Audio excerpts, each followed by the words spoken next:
La problématique de réaffectation des édifices religieux n'est pas neuve. Après la Révolution et l'abandon des édifices par les religieux, qu'il s'agisse d'églises, d'abbayes, de couvents ou de palais épiscopaux et la nationalisation de ces biens, les autorités publiques ont dû trouver des activités à organiser dans tous ces monuments dont elles étaient devenues propriétaires. Marchés, ateliers, hangars, bourses, arsenaux. Le Concordat de 1801 permettra à nouveau au clergé et aux différentes communautés religieuses de reprendre possession des édifices religieux. Le rétablissement du système de fabrique d'églises leur permettra de reprendre la gestion du temporel du culte en lieu et place des autorités locales, qui en conservent cependant la propriété. Ce système a permis jusqu'à aujourd'hui le maintien dans un relatif bon état de nombreuses églises. Depuis que le patrimoine est devenu compétence régionale, la direction de la restauration du patrimoine du service public de Wallonie assiste techniquement et financièrement les fabriques d'églises et les collectivités locales dans leur démarche de travaux d'entretien et de restauration des églises paroissiales classées. Ainsi, en 10 ans, la direction de la restauration a accordé plus de 45 millions d'euros de subventions pour ces églises paroissiales, hors chapelles et ensembles conventuels classés. Vous voyez sur ce tableau une répartition de ces chiffres par province, divisés en études préalables et maintenance du patrimoine. Nous allons donc opérations d'entretien ou de travaux de minime importance d'un point de vue technique, mais qui ont toute leur importance donc pour l'entretien des monuments. Après un total général, donc de nouveau pour l'ensemble de la région ou par province, une division en type de travaux, donc gros œuvres, vitraux, couvertures, mobilier ou orgue, en gardant évidemment à l'esprit que le gros chantier, la cathédrale de Tournai, monopolise à lui seul sur 10 ans 17 millions d'euros. Nous allons parcourir maintenant donc plusieurs exemples d'églises classées comme monuments qui ont été désacralisées et réaffectées. Ancien couvent des frères mineurs, utilisé comme église paroissiale, donc classé comme monument par arrêté royal du 24 juillet 1936, l'église Saint-Antoine est propriété de la ville de Liège. Ancien lieu de culte du couvent des frères mineurs, l'église est vendue comme bien national en 1798. Après avoir été mise à la disposition de la ville, elle devient la nouvelle paroisse Saint-Antoine en 1801. Le chœur, les nefs et la sacristie datent du XIIIe. La façade baroque est accolée à l'édifice en 1645, tandis que les bas-côtés sont transformés vers 1670. Au XVIIIe, la nef et le chœur sont transformés. Le 16 décembre 1944, une bombe en hommage significativement cloître et chœur. Ce dernier sera reconstruit dans son style primitif. L'édifice bénéficie d'une campagne de stabilisation vers 1961-1968, puis perd sa vocation paroissiale en 1977. En 1989, la gestion du monument est cédée par la ville à la province de Liège, qui organise des expositions temporaires et des manifestations culturelles liées notamment donc au musée de la vie wallonne, lui-même installé dans le couvent attenant. Le mobilier, donc orgue, autel, chaire, est conservé, sauf les stalles qui devraient évidemment y être replacées, et tout ce mobilier doit encore être restauré.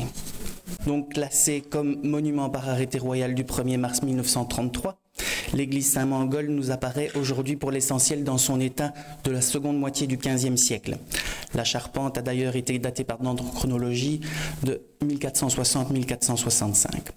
En plan, nous trouvons 3 nefs de 4 travées, la centrale précédée d'une tour surmontant le narthex, un chœur à 3 pans greffé d'une sacristie de la seconde moitié du XVIIIe. La nef, quant à elle, est rythmée par des arcades en plein cintre soutenues par des colonnes gothiques.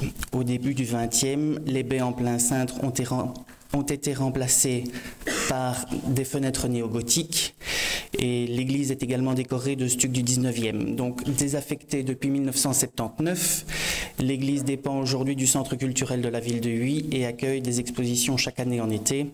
À l'intérieur, malheureusement, donc tout ce qui est vitraux datant du début du XXe et tout le mobilier, donc chaire à prêcher du XVIe, maître-autel, hôtels latéraux, confessionnal, bande communion et orgue du XVIIIe, tout a été enlevé et dispersé.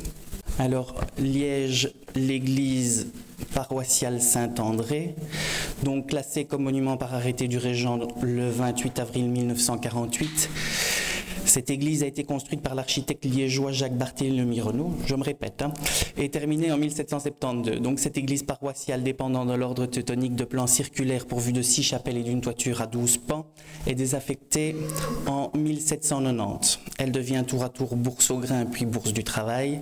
Située sur la place du marché, juste en face de l'hôtel de ville, elle est restaurée de 1962 à 1968 afin de servir de salle d'exposition pour la ville de Liège. Le mobilier intérieur a été dispersé et l'hôtel situé dans le chœur a disparu. Donc, ce type de programme, donc en centre culturel, en salle d'exposition, permet évidemment de multiples activités et offre des avantages et des inconvénients. L'avantage essentiel est que l'édifice reste accessible au plus grand nombre, même si ce n'est que de manière occasionnelle et souvent payante. Un autre est que le volume d'une église permet l'organisation de presque tout type de manifestations culturelles, concerts, conférences, vernissages, y compris l'exposition de grandes sculptures par exemple.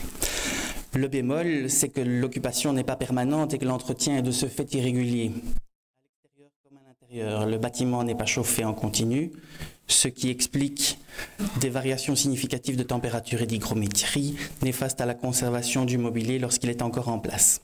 Alors, un autre exemple, en province de Luxembourg, Marchand-Famenne, l'ancienne église des Jésuites, classée comme monument façade et toiture. C'est évidemment une donnée très importante par arrêté ministériel du 2 septembre 1985.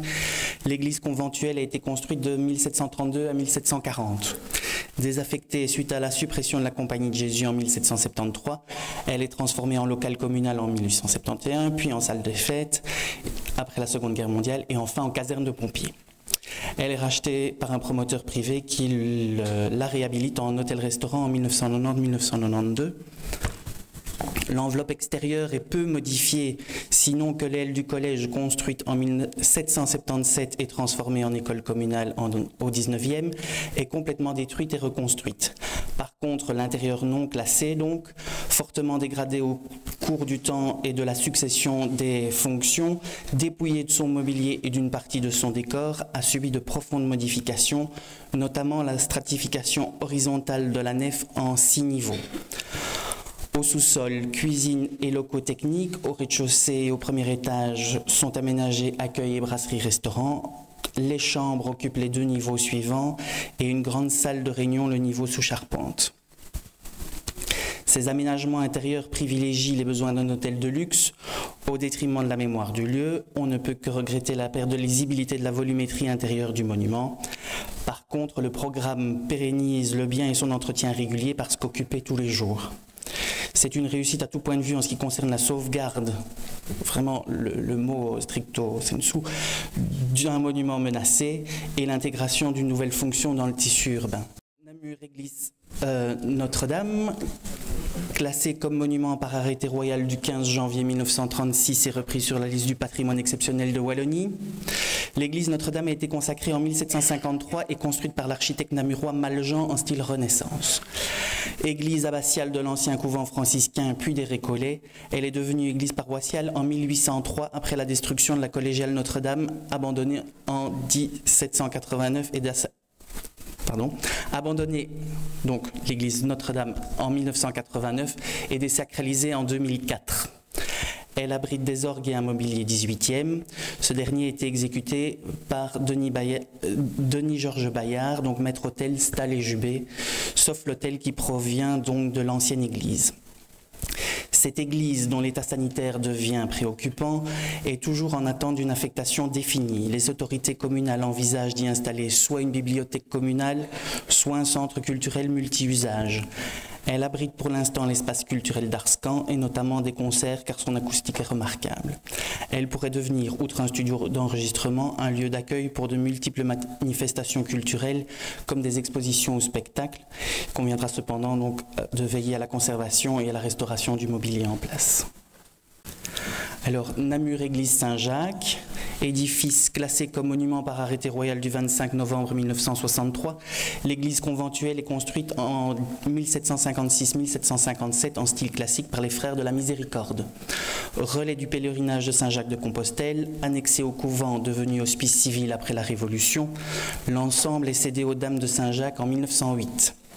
Désacralisée et fermée depuis une vingtaine d'années, l'église a récemment été vendue à un promoteur immobilier qui souhaite la transformer en librairie.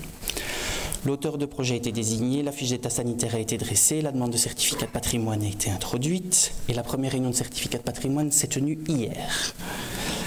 Nul ne doute que le comité d'accompagnement de certificat de patrimoine veillera à la compatibilité entre programme de réaffectation et respect du monument et de son mobilier remarquable, maître-autel, chaire de vérité, jubé et orgue du 18e.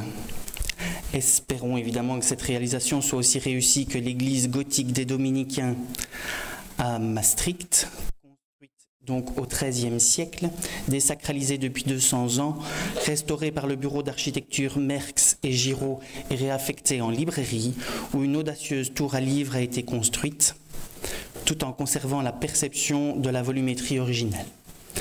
Cette intervention est en outre complètement réversible. Le mobilier a par contre disparu depuis bien longtemps. Différentes affectations se sont succédées, notamment celle de hangars à vélo. Vitraux, gisants et fresques ont été conservés et restaurés et une petite cafétéria a pris place dans le cœur de l'église. À prendre comme exemple également la réhabilitation de l'abbaye d'Ardenne à Caen. Abandonnée et dépouillée en 1789, puis vendue, l'abbaye est divisée au fur et à mesure jusqu'en 1918, où elle est classée comme monument historique. L'abbaye payera encore un lourd tribut suite au débarquement allié en Normandie. Au lendemain de la guerre, l'abbatiale est gravement endommagée. L'abbaye est achetée en 1990 par la région de Basse-Normandie qui propose en 1995 à l'IMEC, l'Institut Mémoire de l'édition contemporaine, d'y installer ses collections et ses activités. En 2004, la bibliothèque qui a pris place dans l'abbatiale est inaugurée. Les structures mises en place permettent la lisibilité du volume et de la hauteur de la nef. Les collections s'installent dans les collatéraux et en débordement, et la salle de lecture se déploie longitudinalement dans la nef. Cette réaffectation est exemplaire à plus d'un titre. La réappropriation d'un lieu voué à l'abandon et à la ruine, elle pérennise le monument par la permanence de son occupation et de son entretien, respecte la volumétrie, la hauteur, la lumière et l'esprit qui ont prévalu à sa construction. Comme nous pouvons le voir, peu d'églises paroissiales classées ont été désacralisées et réaffectées en Wallonie, ce qui veut donc dire qu'il y a peu de mauvais exemples. Il y a donc une résistance naturelle à privatiser ces lieux. Les églises ont toujours été ouvertes à tous. Il est préférable que la nouvelle affectation puisse toujours permettre l'accès au public. L'investissement d'activités culturelles au sein d'un édifice cultuel est plus facilement accepté par la population et par les autorités locales comme ecclésiastiques. Faut-il privilégier des programmes mixtes comme on vient de le voir avec un mélange d'activités cultuelles et culturelles, le chœur ou une chapelle pour l'exercice du culte et le transept et la nef pour installer une bibliothèque communale, une crèche, une galerie d'art ou une salle de sport? Est-ce que ça marche? On n'en sait encore trop rien, en tout cas sous nos latitudes. C'est des expériences que nous n'avons pas ou encore peu menées. N'est-ce pas trop abstrait? Faut-il privilégier la réaffectation à la totalité de l'édifice? Cependant, beaucoup d'édifices sont abandonnés et en attente d'une nouvelle affectation. Quelles sont les erreurs à ne pas commettre? L'étude et la présentation de ces quelques exemples amènent à définir quelques lignes directrices. Il paraît indispensable de pouvoir conserver la lisibilité de la volumétrie intérieure d'un monument en évitant de le couper en strates horizontales indépendantes les unes des autres. Les perceptions verticales et longitudinales doivent être conservées le plus possible. La réversibilité des interventions opérées doit être privilégiée. L'affectation choisie doit pouvoir garantir le financement de l'entretien du monument, que sa pérennité soit garantie à long terme. Les ensembles conventuels, de par leur taille, églises, cloîtres et bâtiments conventuels, semblent très bien convenir à des affectations de type musée, grands hôtels ou centres de séminaires. De nombreux exemples existent, notamment le couvent des Croisiers à Maastricht. Il convient de réfléchir également à la destination du mobilier. Immobilier par destination, donc hôtels, chairs, confessionnaux, stalles et autres, ce qui dépend évidemment de l'affectation choisie pour l'édifice. conserver les vitraux, les orgues est indispensable. Pour rappel, la direction de la restauration du patrimoine accorde des subventions pour la restauration de mobilier des églises paroissiales classées. Elle a notamment accordé 500 000 € environ pour la restauration des confessionnaux de l'église Saint-Loup à Namur. Patrimoine exceptionnel de Wallonie, à propos desquels donc, vous allez voir maintenant un petit film donc, concernant leur restauration.